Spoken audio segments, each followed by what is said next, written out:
So, literally, you've just powered it up. We go straight into language settings, which makes me think that we're going to go straight into like a little cutscene or something.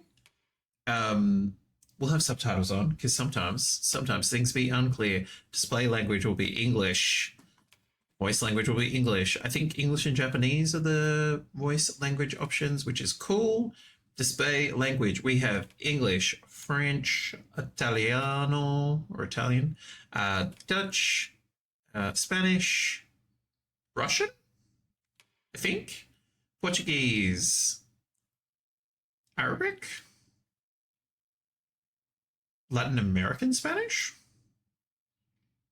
and Japanese. So we will go with subtitles on. We will go with display language will be English. We'll go with voice language English.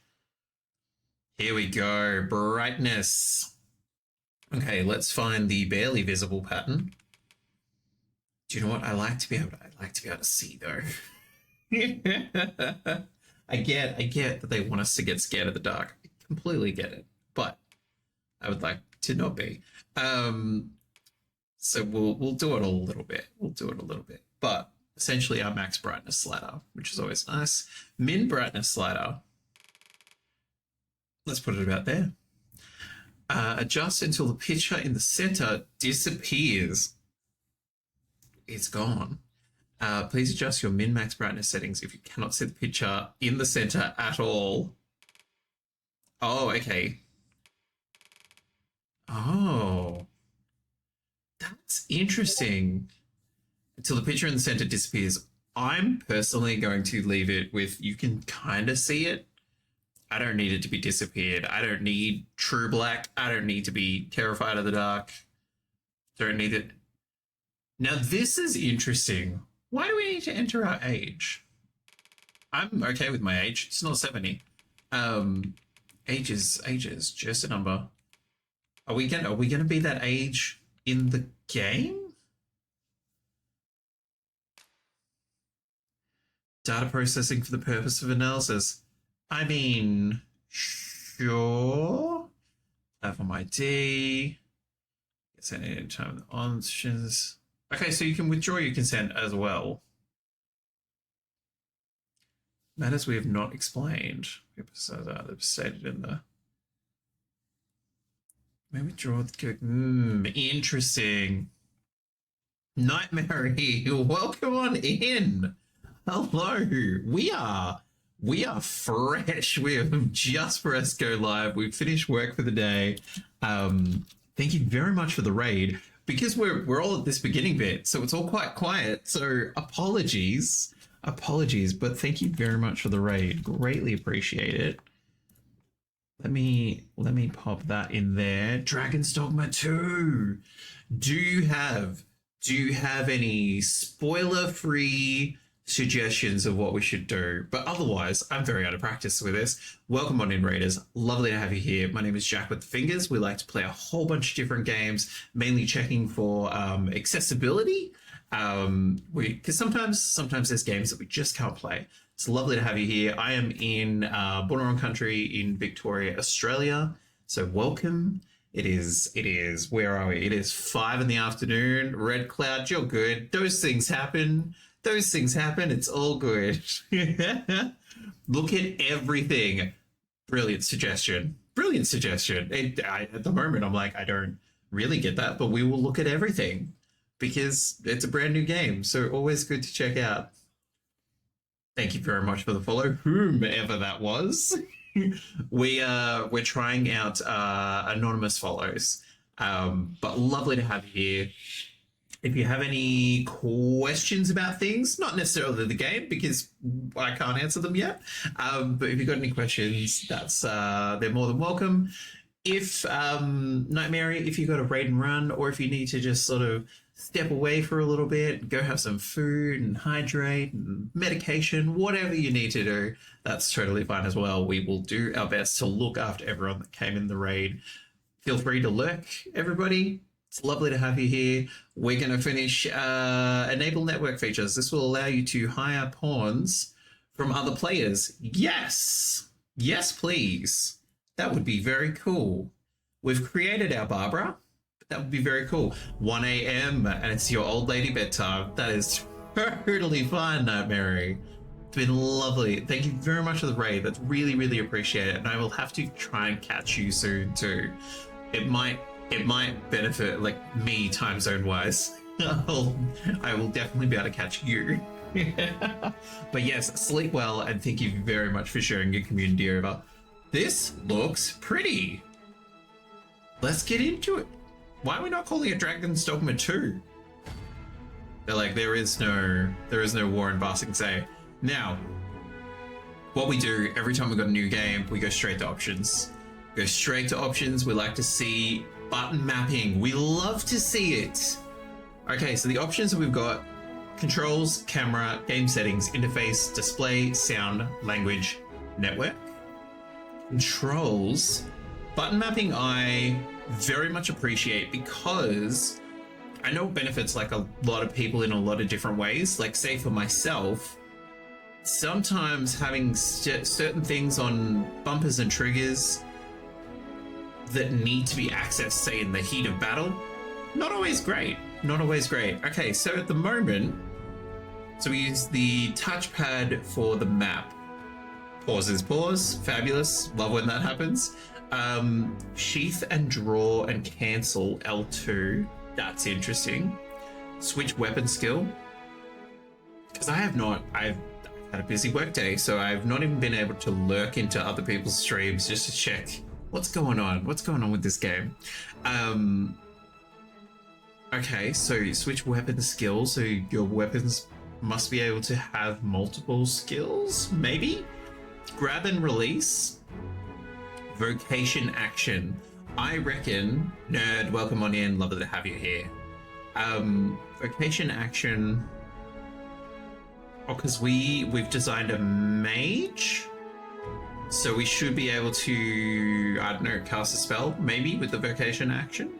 If that's R1, we should be able to access that pretty well. Okay, light attack, heavy attack, jump, examine, dash, and weapon skill. That's okay. So L3 is also dash. That's good. That's what I'll be used to. Pawn commands: go, help me. Oh no, go to me, up and down. I like that. Help and wait. We'll get used to the pawn controls. That'll be cool. Run type. Toggle, press once to continue running. So something like this is really helpful for someone who might experience fatigue when they're doing stuff like too long. So if they say had to hold down in order to run, that might cause fatigue in their hands or their fingers or their limbs overall. So I like the toggles there. So we'll leave it onto toggle. Controller vibration. I'm okay with controller vibration. With the adaptive triggers, personally, I get fatigue when they're active, so I'm going to turn them off. But it's always good that they are toggleable, that you can turn them off and on, because not everyone is going to enjoy having the use or having the adaptive triggers activated. I just finished banner ads for this game. So excited to watch you play it. Amazing. Nerd, me too. Me too, baby. I got no idea. Toggle hail. Assign hail to either a button press or a button hold. Changing this setting will reassign the control for talk as well. What is the difference between hail and talking? Is hail like we greet them? Like, what's up? And then if we actually want to talk to them, then we have to purposely talk to them? Hold to hail. Okay, I like, you know what? It's the beauty of options, right? We can always come in and change it. If we can hail, if we can give them a little wave with just the tap, and then hold to talk, I reckon that'll be best for us. Okay, so those are the different control options. Camera, I'm imagining there's not going to be too many surprises in here, so we can change the X and Y axis of the camera speed for X and Y axis, With the X-axis, I usually like a little bit more speed on that, particularly say like in battles. It's always handy to be able to sort of swing around a little bit. Aiming camera, change the input direction for moving the camera horizontally. We'll leave that normal too. I'm usually pretty good that like if it's set a certain way when I first start playing a game, I just lock into that mode. So again, we will change the X-axis to 2 more in, just because personal preference that I enjoy a little bit more speed. Projectile aiming. We can throw rocks. This is going to be fun. This is going to be fun. Again, the aiming speed. Bump that up a little bit because that suits us. Camera distance. Sliding the cursor to the right pulls the camera further away from the player.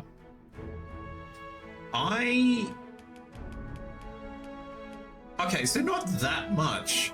I was like, I like a bit of distance to be able to see what's going on. But it's not an overly drastic change, just in case that's something that people are worried about. Camera tracking, set the camera to automatically move behind the player when moving. Yeah, I'm happy with that. Auto adjust. Select whether or not the camera should automatically adjust to account for the slope in areas with an incline. Sure. Motion sensor, no, definitely have that turned off. So the particularly say with my disability, with my lack of fingers, when playing with a controller, I will have that on my thigh, and then I will essentially, have my hands moving across the top of it rather than, even that was awkward, rather than holding it traditionally, let's call it that. So motion sensor function will not be helpful because I will not have it up and moving about. So definitely have that turned off. I can understand people wanting to turn that on for a bit more of an experience. Okay, and so the last 2 things are fuzzed out because we don't have motion sensor on. But again, you can change the sensitivity for horizontal and vertical. So those are all the options in camera. Game setting, minimap rotation. If turned on, the minimap will rotate to match the direction the player is facing. I'm okay with that for now.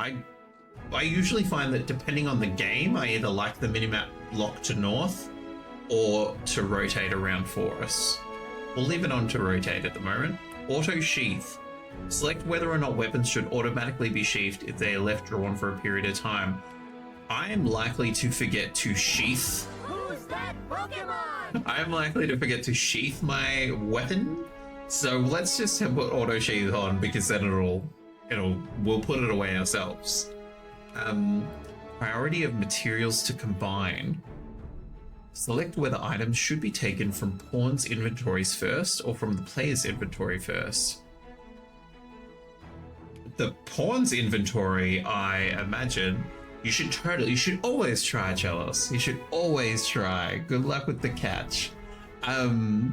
Little side note, if no one has played Pokemon Community Game before, it's entirely text-based within the chat. If you've not played before, !PokeStart will set you off as a trainer. It will give you your first Pokemon, your starter Pokemon. It will give you some Pokeballs and some cash money too. And then once you've started playing the game, or if you've played it before in someone else's chat, !PokeCatch will throw a ball, and then in about 90 seconds time, we find out if you have caught yourself a Duosion. But yeah, there we go. That's a very Cliff Notes version. I imagine that we want to take materials from our pawn first. Should we take them from pawn's inventories first? Yeah, I'm assuming the pawn. Destination of combined items. Whoa, okay. Well, if the materials are coming from the pawn, I'm assuming our player wants to end up with like the potions. Oh, or it can go. Look at that.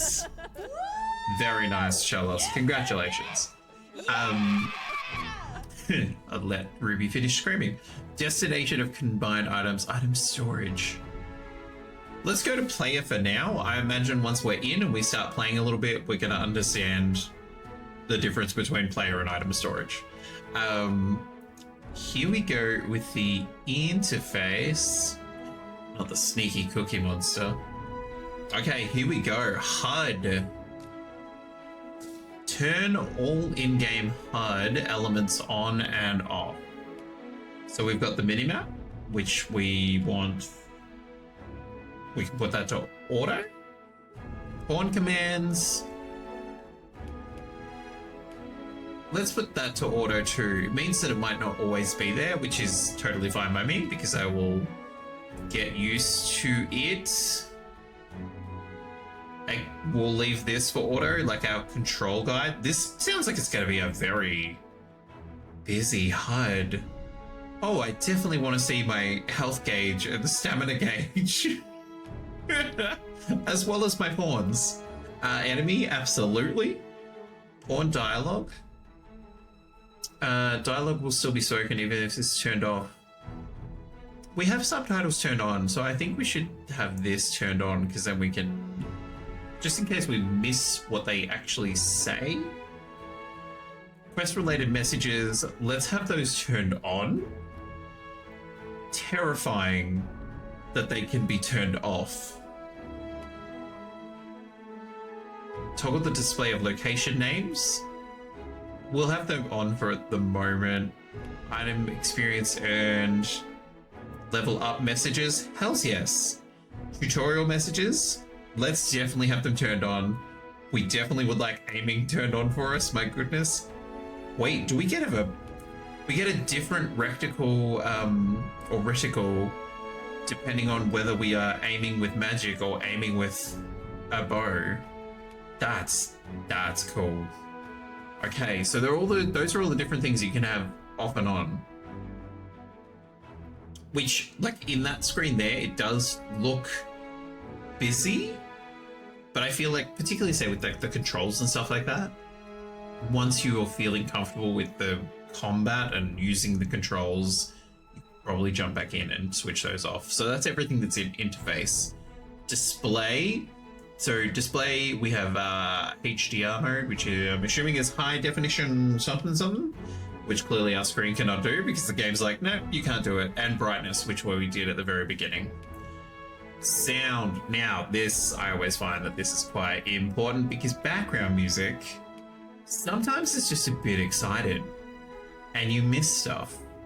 Sound effect, menu, and voice volume will leave all sort of as maximum, unless we start throwing some magic and it sounds like explosions in my ears. I reckon we'll keep those all there. I feel like background music, let's put that there for now. Everyone else's voice, let's keep that up. Audio output device, I'm not going to touch it. Dynamic range.